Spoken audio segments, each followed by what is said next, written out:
Alam nyo ba bakit ako nag-aral mag-court? Kasi dati may kaduo ako and nagkakilala lang kami sa world chat.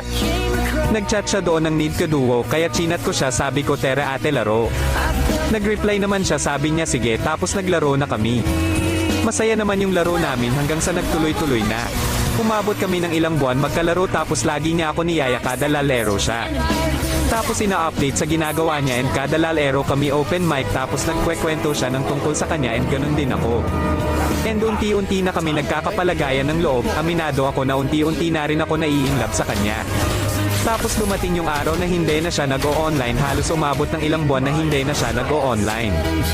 Nag-alala ako kasi hindi ko alam paano ko siya makakontakt dahil hindi ko alam FB niya at sa ML lang kami nag-uusap. Iniisip ko na lang na baka busy lang siya kaya hindi na siya nag-online kasi ang sabi niya sa akin malapit na daw exam niya and magiging busy siya kaya ganun na lang din inisip ko, baka nga masyado na siyang busy ngayon kaya nagsosol